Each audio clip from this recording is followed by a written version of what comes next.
Makanya ketika kemarin sempat diadakan acara sekolah alamku ya, untuk mengumpulkan beberapa orang anak-anak ketika mereka liburan. Itu kalau kita perhatikan acara-acara yang mengumpulkan anak-anak kita, dibina keimanan ketakwaannya, itu jauh lebih penting zaman sekarang guna menghadapi kebebasan teknologi yang mereka hadapi pada masa saat ini. Teknologi itu tidak diajarkan pun lebih hebat kata mereka dari kita. Tapi pembinaan keimanan dan ketakwaan itu yang jauh lebih penting untuk disisipkan ke mereka. Karena dunia yang mereka masuki itu dunia yang betul-betul tidak ada sekat-sekatnya tanpa batas. Kalau bukan karena rem keimanan yang akan membuat mereka berhenti, tidak ada yang bisa membuat mereka berhenti atau waspada memasuki dunia tadi. Maka kita pun juga mau tidak mau sedikit banyaknya diminta juga masuk ke dalam dunia itu. Nah, di sini pentingnya untuk semangat terus belajar. Jangan sampai kemudian membatasi diri. Sampai risiko saja lah, Ustaz. Pokoknya guru biologi saja yang terus kita ajarkan. Ya, atau matematika saja, atau agama saja, tidak. Semuanya itu penting. Dahulu di masa dahulu para ulama itu tidak pernah membedakan mana yang ilmu agama, mana yang ilmu dunia. Karena bagaimanapun juga tidak ada yang namanya ilmu dunia kalau seandainya dengan mempelajarinya justru semakin mendekatkan diri kita kepada Allah. Bahkan matematika itu jangan kita kategorikan ilmu dunia, itu ilmu akhirat. Ya, karena bagaimana mungkin kita, makanya ada orang bilang, ada anekdot mengatakan kalau tidak bisa matematika tidak bisa masuk surga. Karena kalau kita mau bayar zakat, hitung-hitungannya dengan matematika. Zakat itu wajib kalau sudah menyentuh 85 gram emas. Nah, 85 gram emas itu kalilah 1 gram emas berapa sekarang misalnya? Pada harga ini. Ibu-ibu yang jawab. Ya salah tanya ke bapak. Apa-apa bagi PTC Pak ya? Ya, ibu-ibu balik kan gitu. Berapa harga emas 1 gram hari ini, Ibu? 1 gram 900.000. Ya, anggaplah 1 juta misalnya biar mudah. Berarti 85 gram emas kali 1 juta 85 juta. Nah, berarti orang yang sudah punya simpanan harta 85 juta ke atas dimiliki selama setahun wajib zakat. Zakatnya misalnya 2,5%. Kalau 100 juta uangnya maka 2,5% itu berapa? 2 juta? Gimana? Itu maksudnya kan belajar matematika Pak Zaid. Tak seketik banyak.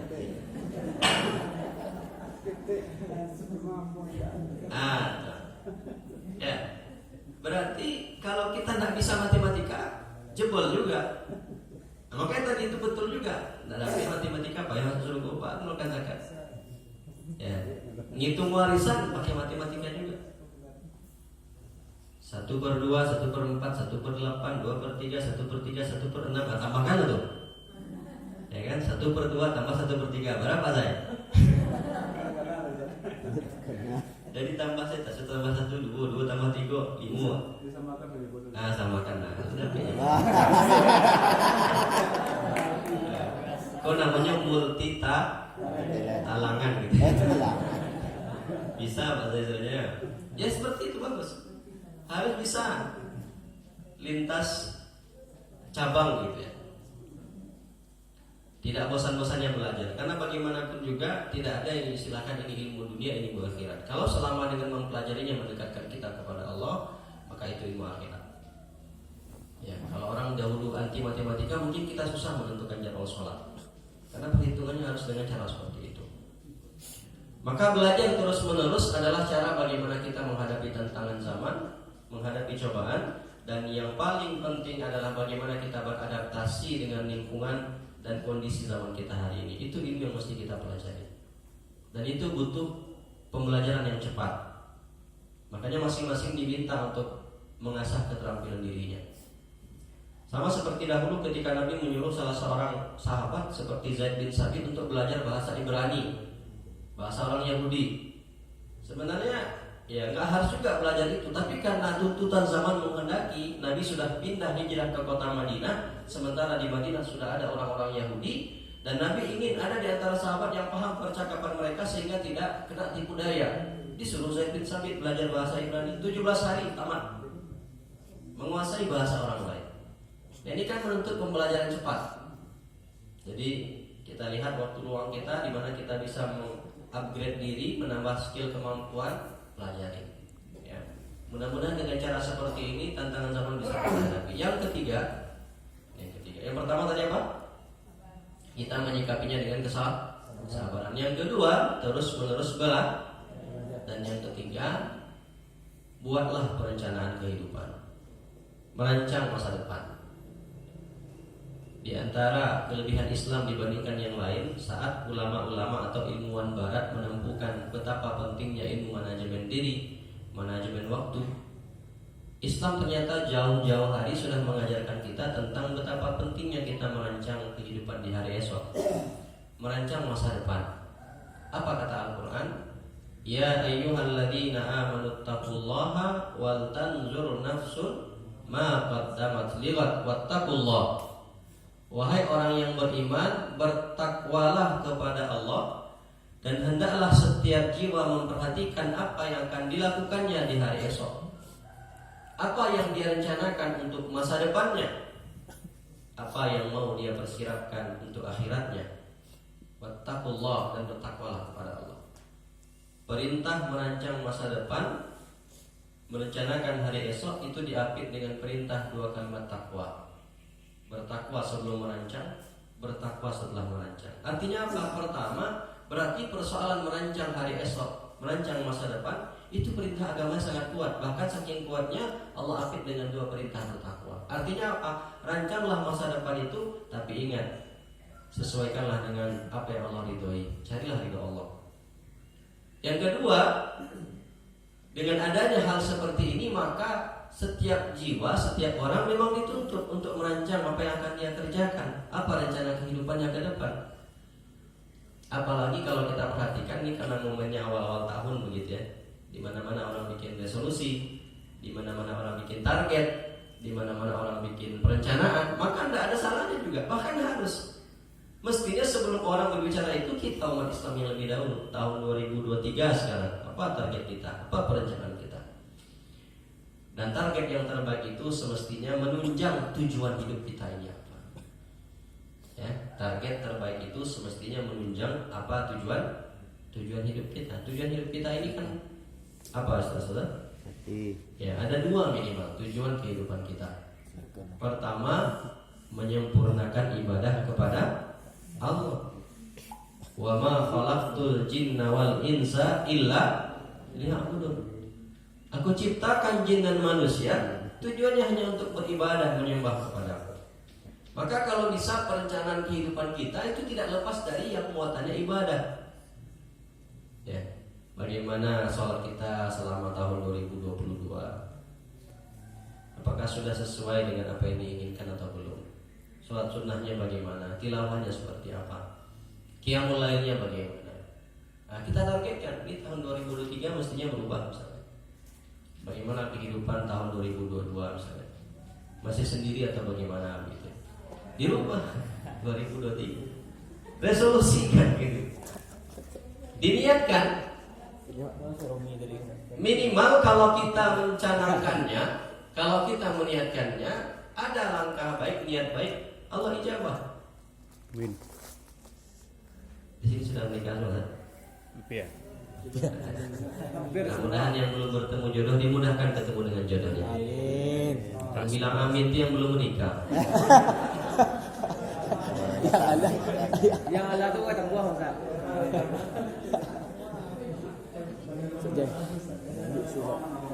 Iya, boleh. Niatkan apa ibadah-ibadah yang mau kita kerjakan di tahun 2023 ini. Ya. Mulai dari kualitas sholat 5 waktu kita, puasa kita, zakat kita misalnya, atau haji umroh kita misalnya. Apa-apa diniatkan saja. Ya. Apa target-target yang mau kita canangkan, yang mau kita laksanakan? Ya, termasuk tadi target berumah tangga, karena itu juga bagian dari ibadah. Bahkan ibadah yang paling panjang itu ya menikah. Untuk haji saja orang kadang-kadang persiapannya manasiknya sampai setahun gitu. Nikah itu ibadah seumur hidup, tentu persiapannya jauh lebih panjang, karena dia ibadah seumur hidup. Nah, itu yang berkaitan dengan target ibadah kita. Target yang kedua, Tujuan kehidupan kita yang kedua adalah menjadi pemimpin, menjadi khalifah. Inni ja'ilun fil ardi, sesungguhnya aku akan menciptakan khalifah, pemimpin di muka bumi ini. Jadi kita itu diciptakan tujuannya dua ini. Pertama untuk beribadah, yang kedua untuk menjadi pemimpin. Maka kalau bisa apa-apa yang menjadi target pencapaian kita itu tidak jauh dari dua hal ini. Bagaimana kita meningkatkan kualitas ibadah kita, bagaimana kita meningkatkan kemampuan kita sebagai seorang pemimpin. Ini tidak hanya berarti pemimpin di sekolah ya. Tidak berarti yang dimaksud pemimpin ini kita harus jadi kepala sekolah dahulu atau kita menjadi wali kelas dahulu, tidak. Karena masing-masing kita ini adalah pemimpin. Minimal mengatur diri kita masing-masing. Karena bagaimanapun juga kita dituntut kullukum ra'in wa kullukum mas'ulun an ra'iyati. Minimal kita belajar bagaimana memantapkan jiwa kepemimpinan kita, itu melatih contoh dalam hal pengambilan sikap, pengambilan keputusan. Kita besok mau ikut atau tidak, putuskan ini. Kita mau ini atau tidak, putuskan. Itu latihan pemimpin juga, mengambil keputusan. Karena pemimpin itu mengambil keputusan. Dalam kehidupan kita juga seperti itu kan. Ada banyak pilihan-pilihan dalam hidup yang kita dituntut untuk memilihnya. Kalau dalam sebuah perusahaan, kalau dalam sebuah lembaga, mengambil keputusan itu perkara krusial. Nah, kita memulai latihan itu sebelum sampai kita pada amanah-amanah tertentu. Latih pengambilan keputusan itu dalam kehidupan kita sehari-hari. Seminggu lagi kita mau mengadakan acara, jadi atau tidak? Putuskan jadi. Oh, bisa jadi. Gimana bentuknya? Dari sisi seperti apa? Besok kita mau acara enggak? Enggak, nah, berarti enggak jadi. Putuskan. Diterima enggak nih? Orang datang nih, putuskan. Putuskan itu bukan berarti diputuskan gitu ya. Ditentukan iya atau tidak. Maka kalau bisa rancanglah kehidupan kita yang dalam rangka mewujudkan dua target tadi. Yang pertama target ibadah, yang kedua target kepemimpinan. Dan kita bersyukur acara seperti ini sebenarnya melatih dua hal itu sekaligus. Ibadah kita dilatih, jiwa kepemimpinan kita pun juga diasah. Dan yang berapa tadi? Sudah 3 ya. Yang pertama adalah kita berusaha untuk sah. Yang kedua kita belajar terus. Dan yang ketiga rancang masa. Yang keempat jangan pernah sendiri-sendiri. Bukan, maksudnya senantiasa dalam komunitas dan berjamaah. Dua. Ya.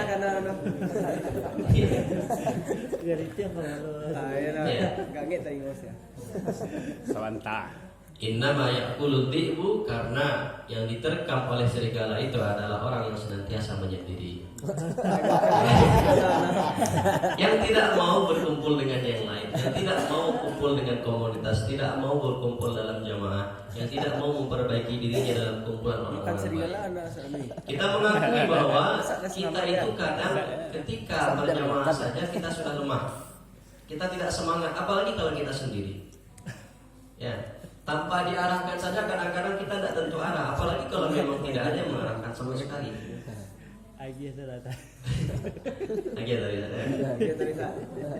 Maka ketika Allah sudah pertemukan kita dalam sebuah komunitas, dalam sebuah lingkup kebaikan, maka senantiasalah maksimalkan keberadaan kita di sana. Kita jadikan itu sebagai sarana untuk bisa mengevaluasi diri kita, bisa meningkatkan kualitas diri kita. Karena bagaimanapun juga banyak orang tidak bisa menjaga keistiqomahannya dengan kemampuannya sendiri, maka dia butuh ada orang lain yang mengingatkan. Banyak orang tidak bisa mengetahui kesalahan dirinya sendiri, maka butuh orang lain yang meluruskan. Banyak orang kadang tidak bisa memutuskan sendiri, maka dia butuh tanggapan, masukan dari orang sekitarnya. Maka kita tidak akan mungkin bisa hidup secara lebih baik kecuali kalau kita senantiasa istiqomah berjamaah, senantiasa istiqomah dalam lingkar-lingkar kebaikan. Karena dengan cara seperti itu kita menjaga kualitas iman kita dan menjaga semangat kita untuk tumbuh lebih baik. Mungkin itu yang bisa kita sampaikan. Lebih dan kurangnya minta maaf. Kalau ada yang mau ditanyakan, kita buka sila jawab. Silakan boleh. Ket tidak sendiri Ustaz.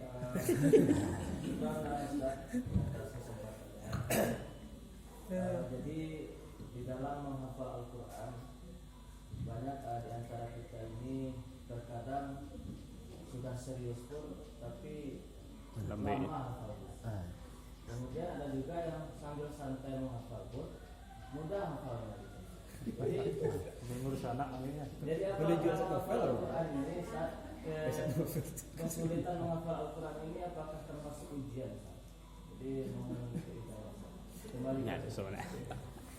Baik, langsung saja ya, biar nanti barangkali ada setelah ini mau bertanya. Menghafal Al-Quran, memang pada dasarnya Allah berikan kemampuan berbeda-beda kepada setiap orang. Ada yang sekali baca, 2 kali ngulang dapat. Ada yang berulang-ulang, tidak dapat juga. Mada. Ya. Mada. Tetapi, di sini yang paling penting. Mada nak kalau Ustaz sekalian, tujuan kita sering menghafal Al-Quran, sering membaca Al-Quran, sebenarnya bukan sekedar ingin menjadi hafizah, tidak. Interaksinya itu yang paling penting, Ustaz. Kita itu ingin menjadi jiwa atau pribadi yang Qurani, yang senantiasa sering berinteraksi dengan Al-Quran. Bukan tentang seberapa banyak yang sudah bisa kita hafal, seberapa kuat hafalan kita, itu memang penting. Tapi yang jauh lebih penting daripada itu adalah bagaimana kita kemudian berinteraksi lebih banyak dengan Al-Quran, dan bahkan lebih jauh lagi mengamalkan isi kandungan Al-Quran. Karena memang perintah ayat kemudian mengatakan kepada kita bukan berkumpullah kamu dengan orang yang paling banyak hafal Al-Qurannya, tidak. Tetapi perintahnya adalah rukuklah bersama orang-orang yang rukuk, warka'u ma'ar raki'in. Jangan sampai nanti orang ada anak hafalannya banyak tapi giliran azan sholat tak datang ya. Nah ini kan celah dalam pemahaman kita mengenai bagaimana kita seharusnya berinteraksi dengan Al-Quran. Memang ada orang diberikan karunia oleh Allah cepat hafalannya. Bahkan Imam Syafi'i itu kalau beliau mau baca, dalam riwayat dikatakan kalau dia membaca 1 lembaran, beliau tutup lembaran kedua. Karena kalau terbuka hafal juga gitu. Saking berliannya Allah berikan kepada beliau. Ada orang sudah berkali-kali tidak masuk juga. Tapi yang harus diingat, bukankah setiap hafalan yang dia baca, ulangan yang dia lakukan itu semuanya pahala? Bagi yang cepat hafal, malas dia ulang. Sekali 2 kali dapat, diam dia lagi kan. Yang tidak cepat hafal, sampai 10 kali dia ulang. Tapi bukankah setiap huruf itu Allah balasi pahala? Itu kelebihan yang dia dapatkan. Maka jangan pernah kemudian lelah dan letih. Karena bagaimanapun juga Allah menghargai setiap proses yang kita lakukan. Semakin berat cara mendapatkannya, semakin besar pahala. Inna izomal jaza ma'izomil bala. Sebagaimana ungkapan mengatakan, sesungguhnya besarnya pahala sangat bergantung dari seberapa berat cobaan dan tantangan dirasakan. Apakah itu bisa kita anggap sebagai ujian? Bisa. Tantangan? Bisa. Tetapi bukan ujian atau tantangan yang melemahkan, tapi justru seharusnya memberikan pendorong, support, semangat kepada kita. Bagaimana kita kemudian tidak henti-hentinya dan tidak penat-penatnya untuk seperti itu. Karena yang dicari itu bukan hasil ujungnya saja, tetapi prosesnya. Bagaimana kita menikmati interaksi kita dengan Al-Quran, hari-hari kita dengan Al-Quran. Dan yang jauh lebih penting daripada itu adalah bukan sekedar menghafalnya, bukan sekedar mengulangnya, tapi bagaimana kemudian menjadikan Al-Quran itu memang pakaian kita sehari-hari, hiasan kita dalam kehidupan sehari-hari. Maka sekali lagi Ustaz, bagi yang kemudian Allah uji dengan menghafalnya agak susah, kita terima itu sambil kemudian belajar terus-menerus seperti poin kedua yang kita sampaikan. Terus-menerus tidak bosan mengulang-ulang, karena dari setiap ulangan yang kita lakukan sudah ada jaminan pahalanya. Dan bagi yang Allah berikan kemampuan menghafal mudah, jangan kemudian menjadi sombong, ya. Alah, 10 kali tak dapat juga kan gitu. Sampai pula kita menganggap rendah teman-teman kita, ya, yang lain yang tidak diberikan kemudahan seperti itu. Bukankah kelancaran hafalan kita sebenarnya Allah juga yang memberi? Bukankah kelambatan menghafal yang dimiliki oleh teman-teman kita Allah juga yang mentakdirkan? Maka semuanya itu bagian yang Allah berikan. Semuanya pemberian. Kelebihan kita, kekurangan teman kita, itu semuanya pemberian. Jangan sampai apa yang Allah titipkan justru membuat kita menjadi sombong, tinggi diri di hadapan teman-teman yang lain. Nah, bagi yang memiliki kemampuan kurang, itu juga sebenarnya untuk membuat kita lebih semangat, untuk membuat kita lebih semangat. Dan ingat, setiap kali usaha kita banyak, setiap kali juga pahala kita jauh lebih banyak juga, insya Allah. Kira-kira seperti itu saya. Tetap semangat menghafal, insya Allah. semangat. Allahu a'lam bishawab. Silakan. Assalamualaikum warahmatullahi wabarakatuh. Ustaz, Waalaikumsalam. ini yang Anda tanyakan tentang fastabiqul khairat, berlomba-lomba dalam kebaikan.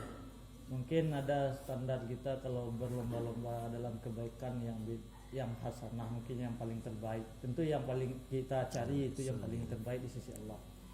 Tapi kebanyakan kita sebagai manusia itu kadang-kadang perlombaan kita mungkin untuk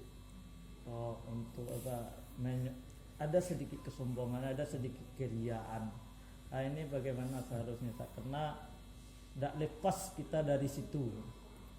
Ya, walaupun sebenarnya kita sudah berusaha meniatkan untuk yang paling terbaik, tapi tidak lepas daripada itu. Ini bagaimana?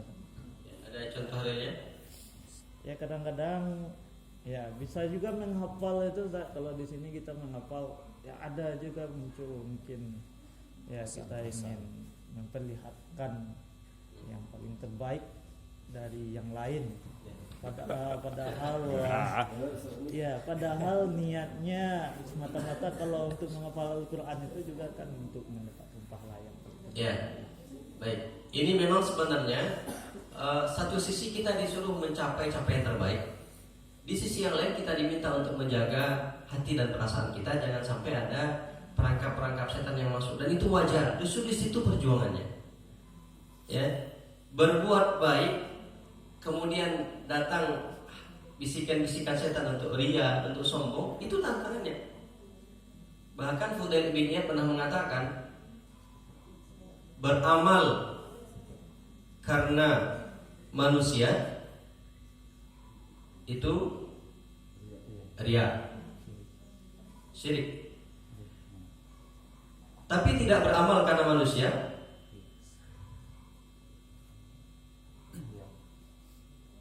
sekali lagi, beramal karena manusia itu syirik gitu ya, karena bagian dari ya. Tidak beramal juga bagian dari itu. Dan yang selamat itu adalah engkau tetap beramal dan Allah menjaga dirimu dari sifat ria tadi. Kadang-kadang orang bilang, Ustaz, daripada ria biar anda beramal, Ustaz. Yang penting tidak ria gitu. Itu juga salah gitu. Yang selamat itu tetap beramal dan Allah jaga kita dari sifat keriaan tadi. Makanya nanti supaya tidak ria, terus saja untuk mengamalkannya. Kita itu ria biasanya karena sesekali kadang-kadang. Maksudnya gini, orang kalau sampai di jam gadang, orang luar gitu ya, kira-kira kurang afdol rasanya dia kalau tidak foto di jam gadang. Habis difoto dia apa? Di-share. Tanda sesekali jalan di jam gadang. Orang Bukit Tinggi yang sudah di sana terus, ini bukan berarti kita tidak boleh foto jam gadang gitu. Tapi orang Bukit Tinggi yang setiap hari bolak-balik mondar-mandir di sana, tidak terpikir lagi dia foto di sana gitu, untuk di-share ke orang lain. Karena sudah